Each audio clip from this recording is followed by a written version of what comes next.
Hello दोस्तों, स्वागत है आपका फिर से एक नई वीडियो पर। तो दोस्तों यहाँ पर देखो, सभी लोगों को अब तक तो पता लग गया होगा कि भाई यहाँ पर 246 पोस्ट पर रेलवे रिक्रूटमेंट बोर्ड की तरफ से भाई वैकेंसी आई हुई है। सभी को पता है भाई कितनी ज़्यादा यहाँ पर वैकेंसी है और कितनी सैलरी है, कितना एज लिमिट है, वो सबको एक तरीके से आइडिया लग चुका है। लेकिन अभी भी स्टूडेंट में काफ़ी सारी कन्फ्यूजन्स हैं और उन कन्फ्यूजन्स को मैं आज डिटेल्ड में नोटिस पढ़ने वाला हूँ और आप लोगों की सारी कन्फ्यूजन जो है वो आज दूर होने वाली हैं।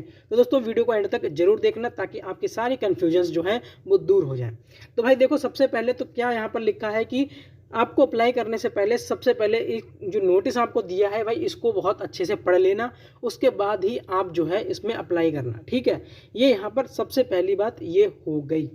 दूसरी बात यहाँ पर और कर लूँ भाई, जो मेन बात है सिर्फ वही आपको मैं यहाँ पर बताऊँगा, उसके अलावा कोई भी और अदर एक्स्ट्रा चीज़ यहाँ पर आपको मैं नहीं बताने वाला। ठीक है, अब देख लो सेकंड जो बात है मेडिकल फिटनेस की। यहाँ पर ये बोला गया है candidates who are found medically unsuitable for the post shall not be given any alternative appointment. भाई यहाँ पर सीधी सीधी बात करी गई है, जो मेडिकली अनस्टेबल हैं, जो मेडिकली अनफिट हैं, वो लोगों को भाई कोई भी मौका नहीं दिया जाएगा अगला। ठीक है, अल्टरनेटिव अपॉइंटमेंट उनको नहीं दिया जाएगा। एज लिमिट जो दोस्तों आपकी है वो 1 जनवरी, मतलब कहने का मतलब मेरा ये है कि 1 जनवरी सन 2025 तक काउंट होगी, ऐसा यहाँ पर बोला गया है। ठीक है, बाकी यहाँ पर क्या है भाई, बाकी और जो चीज़ है वो यहाँ पर देख लो भाई, कैसे आपको अप्लाई करना है। During the online application candidate will be asked to create an account. भाई सबसे पहले आपको क्रिएट एन अकाउंट करना पड़ेगा, उसके बाद आप उसमें अपनी सारी डिटेल वगैरह फिल करोगे। ठीक है, आपको वहाँ पर मोबाइल नंबर फिल करना पड़ेगा, ईमेल आईडी फिल करनी पड़ेगी, ये सारी चीज़ें आपको वहाँ पर करनी रहेंगी। ठीक है, अब हम और बात कर लेते हैं। यहाँ पर देखो भाई, यहाँ पर दूसरी जो सबसे इम्पॉर्टेंट बात है यहाँ पर कि अगर आपने अपना ऑनलाइन एप्लीकेशन को सबमिट कर दिया है, ठीक है, उसके बाद जो कैंडिडेट है अगर वो चाह रहा है कि हम भाई जो हमने फॉर्म को फिल करा है उसमें अगर हम कोई करेक्शन करना चाहें तो क्या भाई वो कर सकता है? तो जी हाँ, बिल्कुल कर सकता है। लेकिन यहाँ आपको यहाँ पर 250 रुपये पहले आपको मॉडिफिकेशन फ़ीस देनी होगी, तभी भाई आप यहाँ पर कोई भी चेंज वगैरह कर पाएंगे। ठीक है, तो भाई आपको यहाँ पर जो पेमेंट करना पड़ेगा वो 250 रुपये है। और 17/9 यानी कि 17 सितंबर से लेकर 26 सितंबर तक आप जो है वो भाई साहब चेंज वगैरह कर सकते हो। आरआरबी सिलेक्ट करिए। जैसे कि दोस्तों यहाँ पर आपको पता है बहुत सारी आरआरबी में वैकेंसी आई हैं और आपको सिर्फ एक ही आरआरबी में यहाँ पर अप्लाई करना है, आप सभी आरआरबी में अप्लाई नहीं कर सकते। ठीक है, अभी मैं इसके बारे में डिटेल से आगे आपको बताऊँगा कि ये कैसा है कि एक आरआरबी में ही क्यों करना है।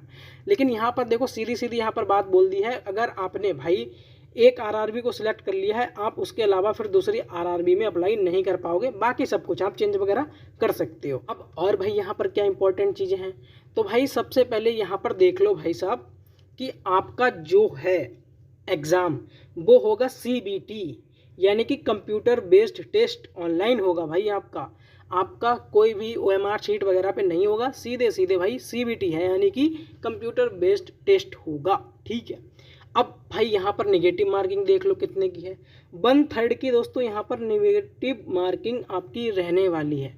1/3 का मतलब भाई सभी लोग समझते होंगे, आप लोगों को बताने की ज़रूरत नहीं है इतनी ज़्यादा, आप सब समझ जाओगे। अब भाई एग्ज़ाम में कौन कौन से आइटम जो है वो बैन है, आप नहीं ले जा सकते, तो भाई वो बैन है, आपके जो आइटम हैं वो बैन है यहाँ पर। सबसे पहले तो देखो mobile phones, bluetooth, pen drive, laptop, calculator, smart watch, chain वगैरह कोई है, ब्रेसलेट है, सुनने वाले जो भी आपके गैजेट वगैरह होते हैं वो, पर्स वगैरह नहीं ले जा सकते, बेल्ट नहीं ले जा सकते, जूते नहीं ले जा सकते, मेटेलिक बियर जो मेटल के होती हैं चीज़ें वो नहीं ले जा सकते आप। कोई स्टेशनरी आइटम जो है लाइक पेंसिल या पेंसिल जो है वो भी यहाँ पर अलाउड नहीं है, ऐसा यहाँ पर बोला गया है। क्योंकि भाई वो जो आपको है जब ऑनलाइन एग्जाम वगैरह आप देते हो तो वो आपका जहाँ पर सेंटर होता है वो आपको खुद एक पेन पेपर अलाउ कराते हैं, मतलब वही लोग आपको देते हैं। ठीक है, तो भाई यहाँ पर यह लिखा any violence shall lead to disqualification beside legal action and department from future recruitment exam. भाई अगर आप किसी भी चीज़ की यहाँ पर ऐसी इलीगल गतिविधि में पाए जाते हैं तो भाई आपको इनकमिंग फ्यूचर में जो रिक्रूटमेंट होंगे आप उनमें भाई साहब एक तरीके से आप बर्खास्त कर दिए जाओगे, भाई आप दोबारा अप्लाई नहीं कर पाओगे। ठीक है, दूसरी बात यहाँ पर क्या है भाई, request for change of exam centre. भाई आपका जो भी एग्जाम सेंटर आपको एडमिट कार्ड में मिले, आप भाई वो चेंज नहीं करवा सकते, कोई रिक्वेस्ट वगैरह नहीं कर सकते कि भाई हमारा यहाँ गया है, आप इसको ये कर दो या वो कर दो। ऐसा कोई भाई प्रावधान यहाँ पर आरआरबी का नहीं है। तो भाई यहाँ पर सीधे सीधे ये देख लो, candidate who submit more than one application for the post against the CEN will summarily rejected and will be debarred from all future examination of RRBs and railway recruitment cell। तो भाई यहाँ पर मैंने आपको पहले बताया था कि आपके सामने बहुत सारी आरआरबी दिखाई गई थी। अभी मैं आगे आपको और दिखा दूंगा कौन कौन सी आरआरबीज यहाँ पर वैकेंसी जिनमें निकली हुई है। तो भाई अगर आप एक से ज़्यादा में अप्लाई कर रहे हो ना, तो भाई साहब आपका एग्ज़ाम जो है, एग्ज़ाम तो छोड़ो, आपके जो एप्लीकेशन है ना वो रिजेक्ट हो जाएगी। और फिर जितने भी फ्यूचर में आपके एग्ज़ाम होंगे ना आरआरबी के, यानी कि रेलवे रिक्रूटमेंट बोर्ड के या रेलवे रिक्रूटमेंट सेल के, सारे एग्ज़ाम में आप एक तरीके से डिवाइड कर दिए जाओगे और दोबारा कभी फ्यूचर में उन फॉर्म को आप फिल नहीं कर पाओगे। ये आप बहुत अच्छे से ध्यान रखना भाई साहब।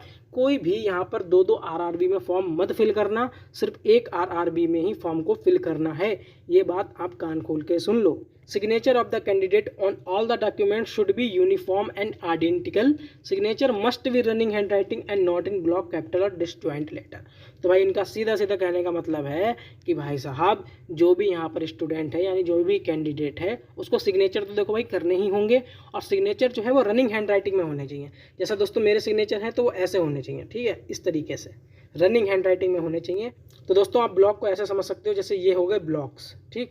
ऐसे सिग्नेचर नहीं होने चाहिए, ये इस तरीके से नहीं होने चाहिए, आपके जॉइंट रहने चाहिए एक तरीके से। रनिंग हैंड राइटिंग ये है, आपके सारे जो वर्ड हैं वो मिलते हुए ऐसे इस तरीके से होने चाहिए, ये होते सिग्नेचर। फिर भाई उसके बाद क्या है, इंपॉर्टेंट है, देखो जो चीज़ें भाई इंपॉर्टेंट नहीं है वो मैं छोड़ दे रहा हूँ, और जो चीज़ें इंपॉर्टेंट है सिर्फ वही आपको मैं बता रहा हूँ। तो भाई देखो इंपॉर्टेंट बात यहाँ पर एक और है कि RRB reserve the right to change, modify, add, delete any of the term and condition of recruitment under the CEN as necessitated and applicable to any state.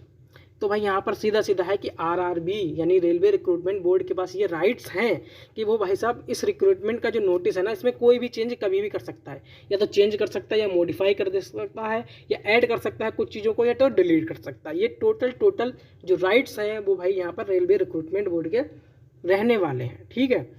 फिर भाई इंपॉर्टेंट बात, सारी इंपॉर्टेंट ही बात आपको मिलने वाली है दोस्तों, आज कुछ भी इधर उधर का नहीं मिलेगा, ठीक है।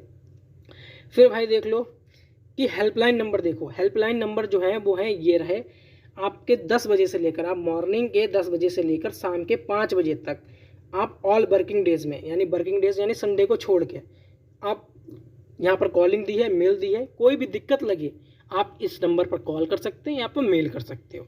सीधा सीधा सीन ये है। अब देखो भाई साहब ये एनेक्सर ए, एनेक्सर बी, ये सब क्या है ये अभी मैं आपको आगे बताऊंगा। ये ज़रूरत पड़ेगी दोस्तों उन लोगों के लिए जो कि देखो इकोनॉमिक वीकर सेक्शन यानी कि EWS से हैं, या जो स्टूडेंट PWVD से हैं, इन सबको ज़रूरत पड़ेगी एनेक्सर ए, एनेक्सर बी। आगे क्या है वो आपको सारा कुछ मैं बताने वाला हूँ। अब ये देखो इंपॉर्टेंट चीज़ है, ये मैं हमेशा आपको बताता ही हूँ भाई कि इस वैकेंसी में इस चीज़ों को ध्यान से पढ़ना। अब जैसे कि B1, C1, C2 ये क्या है, ये दोस्तों मेडिकल स्टैंडर्ड है। अगर आप RRB में यहाँ पर फॉर्म को भरोगे, आप पेपर दोगे, आपकी ज्वाइनिंग होती है, तब भाई आप रेलवे में काम करोगे। तो रेलवे का क्या सीन है भाई, आपका जो है आप मेडिकली फिट होने चाहिए। अब जैसे हमारी फार्मासिस्ट का जो स्टैंडर्ड है वो C2 है, यानी physically fit in all respect. तो भाई इसमें क्या होता है, इसमें आपका डिस्टेंस विजन जो है वो 6-12 का होना चाहिए। आपका जो है नील विद और विदाउट ग्लासेस, भाई वो उनके कुछ मेडिकल विजन स्टैंडर्ड वगैरह होते हैं, वो आपके देख लिए जाएंगे, आपको कोई दिक्कत नहीं होगी जब आपका मेडिकल टेस्ट वगैरह होगा। फिर उसके बाद है नियर विजन पास की, जो आपके नज़दीक का जो विजन होना चाहिए वो 0.6 कंबाइंड विद और विदाउट ग्लासेस वेयर रीडिंग और क्लोज वर्क इज रिक्वायर्ड। तो ये भाई सब चीज़ें आपको हैं, आपको वहाँ पर आपकी ये सब चीज़ें चेक होंगी, ठीक है। अब भाई और देख लो, यहाँ पर आपको देखने को मिल जाएगी, यहाँ पर date of birth of candidate should be between in the dates given below. जो लोग भाई अप्लाई करेंगे उनकी डेट जो है ना वो इन चीज़ों के बीच में आनी चाहिए, वही लोग यहाँ पर अप्लाई कर पाएंगे। तो भाई ये आप चीज़ इसको ध्यान से पढ़ लेना, ये बहुत ज़्यादा इतनी ज़्यादा कुछ ज़रूरी नहीं है। सभी को पता है कि भाई अगर हम 19 साल के हैं तो एलिजिबल हैं, 20 के हैं तो एलिजिबल हैं, इसीलिए 20 से लेकर 38 साल आपकी एज को रखा गया है। तो ये इतनी ज़्यादा कोई दिक्कत वाली बात नहीं है। जिस अभी अभी जैसे सपोज किसी की 18 एज है तो भाई उसको ये सब चेक करना पड़ेगा कि वो इन पैरामीटर्स पर खरा उतर पा रहा है या नहीं उतर पा रहा है, ठीक है। एज रिलैक्सेशन क्या रहेगा भाई वो देख लो। SC/ST कैंडिडेट का जो एज रिलैक्सेशन है अपर एज लिमिट में वो रहेगा 5 साल का। OBC का NCL नॉन क्रीमी लेयर के कैंडिडेट है भाई उनको 3 साल का जो है अपर एज में लिमिट छूट आपकी मिल जाएगी, ठीक है। अब जैसे कोई स्टूडेंट जो है मान लो सपोज 38 साल का है तो भाई उसको 5 साल का रिलैक्सेशन मिल जाएगा, तो वो 38 यानी कि 43 साल तक फिल कर सकते हैं। ये इस तरीके से वर्क ये चीज़ें करती हैं। अब एक्स सर्विसमैन का देख सकते हो यहाँ पर 3 साल का रहेगा भाई।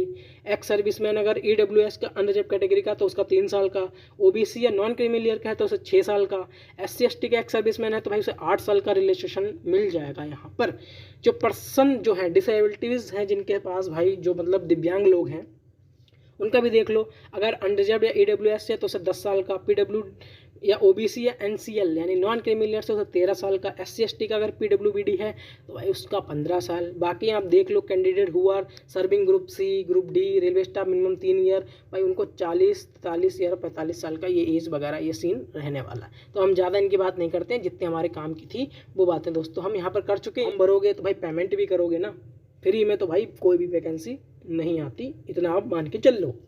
तो भाई देखो यहाँ पर for all candidate except category mentioned 1 and number 2, वो भी आगे आपको मैं बता दूंगा क्या है। यहाँ पर उन लोगों को 500 रुपये फीस जमा करनी होगी। मेनली यहाँ पर दोस्तों अनरिजर्व कैटेगरी के लोग ही यहाँ पर आएंगे, ठीक है। अब यहाँ पर देख लो भाई कैंडिडेट जो है SC से हैं, ST से हैं, एक्स सर्विसमैन से हैं, जो दिव्यांग हैं, जो फीमेल हैं, जो ट्रांसजेंडर हैं, या जो EVS यानी कि माइनॉरिटीज़ और जो माइनॉरिटीज़ हैं जो इकोनॉमिकल बैकवर्ड क्लास से आते हैं भाई वो लोग 250 रुपये यहाँ पर पे करेंगे। ये सारा कुछ यहाँ पर भाई सीन रहने वाला है, ठीक है। कैसे भाई पेमेंट करोगे देख लो भाई, नेट बैंकिंग से करोगे, डेबिट कार्ड जो भी है आपका ATM से कर सकते हो, क्रेडिट कार्ड से कर सकते हो, UPI यहाँ पर एक्सेप्टेड है भाई। यहाँ पर जो चीज़ें जिन से हो सकता है वो सारी चीज़ें यहाँ पर आपसे होंगी, तो इतनी ज़्यादा कोई दिक्कत आपको नहीं आने वाली है, ठीक है। फिर ये इंपॉर्टेंट बातें भाई यहाँ पर हो गई, 2-4 और बातें हम यहाँ पर कर लेते हैं। ये जो चीज़ें हैं ये मे भी इंपॉर्टेंट हो सकते हैं, बट मेरे को इतना ज़्यादा कुछ इंपॉर्टेंट यहाँ पर लग नहीं रहा है, तो यहाँ पर मैं इस चीज़ को यहाँ पर स्किप कर दे रहा हूँ। आप लोग इसको ज़रूर पढ़ लेना, जैसे कि एक्स सर्विसमैन जो है उनके लिए क्या क्या सीन यहाँ पर है वो आप यहाँ पर देख लेना, ठीक है। तो ये ज़्यादा मैं नहीं बात करूँगा वरना वीडियो दोस्तों जो है ना वो काफ़ी ज़्यादा लंबी हो जाएगी। ये सब आप भी यहाँ पर पढ़ सकते हो, लेकिन जो मेन चीज़ें हैं वही मैं यहाँ पर बता रहा हूँ दोस्तों। अब हम यहाँ पर बात कर लेते हैं कि भाई आपके किस किस टाइप के यहाँ पर कहाँ से क्वेश्चन बनेंगे, कितने नंबर के क्वेश्चन बनेंगे और क्या भाई आगे चीज़ें रहेंगी। तो भाई देखो यहाँ पर आपके 100 क्वेश्चन रहेंगे टोटल, 70 रहेंगे आपके प्रोफेशनल एबिलिटी यानी कि आपके फार्मेसी से, ठीक है। इस तरीके से आप समझ लो, अगर आप D फार्मा वाले हो, B फार्मा वाले हो तो इस तरीके से इस चीज़ को समझ सकते हो। जनरल अवेयरनेस के 10 question, general arithmetic, general intelligence और रीजनिंग के 10, जनरल साइंस के 10, टोटल होंगे 100 क्वेश्चन। अब ये 100 क्वेश्चन आपको करने होंगे दोस्तों 90 मिनट में, ठीक है। ये भी आगे और बात कर लेंगे, फिलहाल इतना समझो कि ये 100 क्वेश्चन आपको करने हैं 90 मिनट में। और जो दोस्तों दिव्यांग हैं, जो जिनके अंदर कोई डिसेबिलिटी वगैरह है, उनको दोस्तों 120 मिनट का समय यहाँ पर मिलेगा। ये चीज़ें जो हैं आपको याद रखने योग्य हैं कि 120 मिनट का टाइम किसके लिए है और 90 मिनट का टाइम किसके लिए है। भाई बात सिलेबस की करेंगे, यहाँ पर हमने सिर्फ क्वेश्चन की बात कर ली कि कहाँ से कौन सा क्वेश्चन यहाँ पर बन सकता है। बाकी दोस्तों जो नॉर्मलाइजेशन होगा वो इस फार्मूले के जरिए होगा, ये आप लोग पढ़ लेना चाहें तो। फिलहाल ये तो RRB ही डिसाइड करता है किस हिसाब से उनको फर्स्ट शिफ्ट, सेकेंड शिफ्ट या थर्ड शिफ्ट में किस प्रकार से भाई उनको नॉर्मलाइजेशन करना है, वो लोग अपना कर लेते हैं। बाकी दोस्तों यहाँ पर डॉक्यूमेंट वेरिफिकेशन कैसे होगा वो यहाँ पर सारा कुछ भाई बोला गया है कि जैसे कि दोस्तों जो कैंडिडेट है वो शॉर्ट लिस्टेड होगा तो भाई डॉक्यूमेंट वेरिफिकेशन आएगा, अपने मार्क्स और मेरिट के हिसाब से आएगा भाई साहब, ठीक है। फिर उसके बाद क्या है, अगर वो जैसे मान लो इक्वल मार्क्स आते हैं किसी के, their merit position shall be determined by age criteria, तो भाई अगर जिसकी एज ज़्यादा होगी भाई उसको प्रायोरिटी पहले दी जाएगी। यहाँ पर ये सारी बातें लिखी हैं। अगर आपके मार्क्स वगैरह सेम रहते हैं, आपकी जो रैंक है वो सेम रहती है, इस हिसाब से आपको भाई डॉक्यूमेंट के हिसाब से बुलाया जाएगा, वेरिफिकेशन के लिए बुलाया जाएगा। यही सारी चीज़ें हैं। बाकी दोस्तों आपका मेडिकल फिटनेस वगैरह होगा भाई, अगर वहाँ पर आप नहीं खड़े उतर पा रहे हो तो आप निकल जाओगे एक तरीके से वैकेंसी से। तो दोस्तों आपके कौन से डॉक्यूमेंट लगने हैं वो सारा कुछ यहाँ पर आपको देखने को मिल जाएगा। जैसे कि आपका जो भाई रिसेंट जो आपके पासपोर्ट साइज फ़ोटोग्राफ है, नए होने चाहिए, मतलब पुराने नहीं होने चाहिए ज़्यादा, वो आपके यहाँ पर लग जाएंगे। उसके बाद जो SC ST के हैं भाई उनका सर्टिफिकेट वगैरह लगेगा। बाकी जो चीज़ें हैं वो अभी आगे बताऊंगा, कोई जानकारी यहाँ पर छूटेगी नहीं।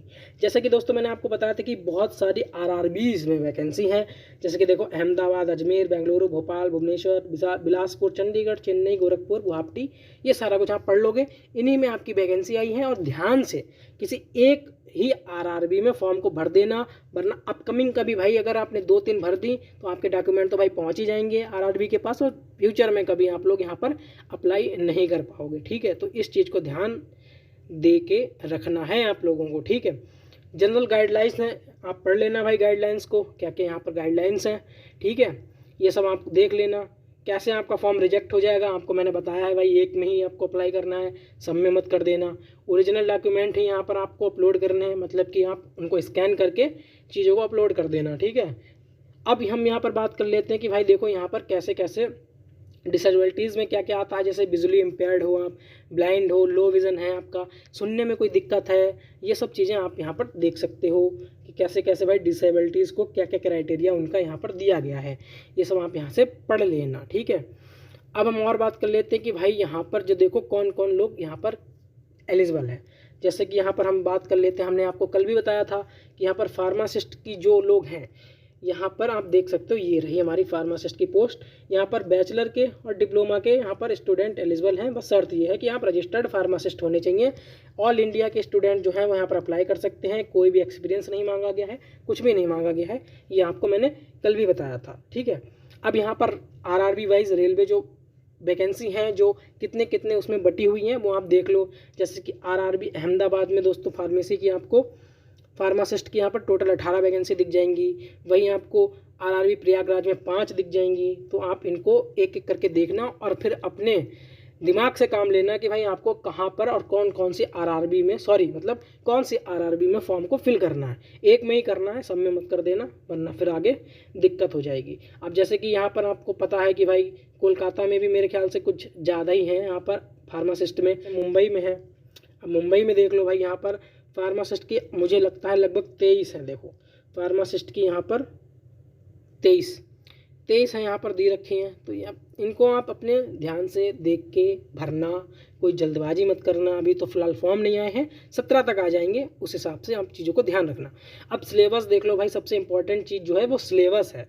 बहुत सारे स्टूडेंट भाई अभी से पूछने लगे हैं सिलेबस बताइए सर, सिलेबस बताइए। तो भाई सिलेबस देख लो क्या क्या आपको पढ़ना है, इंपॉर्टेंट चीज़ है बहुत ज़्यादा ही। ये देख लो फार्मासिस्ट का जो सिलेबस है वो क्या है। ह्यूमन एनाटॉमी एंड फिजियोलॉजी भाई पढ़ रखी है सबने, pharmaceutical analysis, pharmaceutics, pharmaceutical inorganic chemistry, remedial biology, pharmaceutical organic chemistry, biochemistry, pathophysiology, computer application in pharmacy, environmental science, physical pharmaceutics, pharmaceutical microbiology. जैसा जैसा मैं यहाँ पर बता रहा हूँ आपके दिमाग में वो चीज़ें हिट कर रही होंगी कि हाँ भाई ये तो हमने सब्जेक्ट पढ़ रखा है। दोस्तों यहाँ पर फार्माकोलॉजी, बहुत सारे स्टूडेंट को यही सब्जेक्ट हार्ड लग रहा होगा, मतलब जब उन्होंने बैचलर या डिप्लोमा करा होगा तब उस टाइम पे यही सारे कुछ हैं। मैं सब तो आपको पढ़ के नहीं बता सकता, ये सब आपको चीज़ें देखनी पड़ेंगी। मेन मैंने आपको बता दी, फार्माकोग्नोसी हो गई। ठीक है, अब यहाँ पर देख लो कि नोवल ड्रग डिलीवरी सिस्टम, यहाँ पर आपको एक चीज़ में यहाँ पर दिख जाएगा, ये रहा। उसके बाद आपको क्या है, आपको ड्रग स्टोर यहाँ पर कहीं पर होगा, फार्मास्यूटिकल ज्यूरिस्प्रूडेंस है, हर्बल ड्रग टेक्नोलॉजी है, बायो फार्मास्यूटिक्स है। ये सारा कुछ भाई आपका सिलेबस रहेगा, आपका यहीं से 70 नंबर के क्वेश्चन बनेंगे। बाकी दोस्तों अब ये जो चीज़ है ना आपको बताई थी, 10-10 नंबर के क्वेश्चन यहाँ से बनेंगे, ये चीज़ें देख लो। जनरल अरिथमेटिक से आपके number system, BODMAS, decimal, fraction, LCM, SCF, ratio, portion, percentage, mensuration, time work, time distance, ये सब रहने वाला है। रीजनिंग में भाई क्या रहेगा, alphabetical and number series, coding, decoding, ये सब आपने रीजनिंग में भाई पढ़ रखी होगी, आपने बहुत अच्छे से आपने करी होगी। डिसीजन मेकिंग हो गई, ये सब रहेगा। जनरल अवेयरनेस में क्या है, करंट अफेयर है भाई, जियोग्राफी है, culture and history of India है, फ्रीडम स्ट्रगल है, इंडियन पॉलिटी है, कॉन्स्टिट्यूशन है, इकोनॉमी है, इन्वायरमेंटल इशू है, और जनरल साइंटिफिक टेक्नोलॉजिकल डेवलपमेंट वगैरह है। जनरल साइंस का देख लो भाई सिलेबस है, physics, chemistry and life science, ये सब आपके यहाँ पर हो गए, जो जहाँ से आपके 10-10 यानी कि 30 नंबर के क्वेश्चन यहाँ से आपके बनने हैं। अब मैं बात कर लेता हूँ ये annexure 1, annexure A, annexure B क्या है। देख लो भाई, जो यहाँ पर स्टूडेंट जो है वो ना SC और ST कार्ड से है, तो भाई ये उसको फॉर्म जो है ना, ये उसका प्रिंट आउट निकलवा के यहाँ पर अपलोड करना पड़ेगा। ये देख लो, format of caste certificate for SC and ST candidate. ये जो चीज़ें आपको फिलिंग इन द ब्लैंक्स दिख रहे हैं ना, ये आपको फिल करके वहाँ पर अपलोड करने होंगे। ये चीज़ें यहाँ पर आपको बताई गई हैं। दूसरा जो एनेक्स सेकेंड है वो है OBC के लिए नॉन क्रीमी लेयर का सर्टिफिकेट है, ये आपका यहाँ पर अपलोड होगा एक तरीके से। अगर आपसे मांगा जाए तो भाई अपलोड कर देना, क्योंकि अभी तक फॉर्म नहीं ओपन है तो इतना जानकारी नहीं है कि ये चीज़ें अपलोड होंगी या DV के टाइम पे लगेंगी। ये चीज़ें आपको देखनी पड़ेंगी। फिलहाल ये आपको फॉर्मेट यहाँ पर दिए गए हैं, जैसे OBC नॉन क्रीमी लेयर का ये रहा। उसके बाद आपके पास भाई ये डिक्लेरेशन है उसी की। फिर उसके बाद आपको क्या है, income and asset certificate to be produced by economical weaker section, यानी ये भी EWS का ही भाई एक सर्टिफिकेट है, इसको आप लगाना पड़ेगा।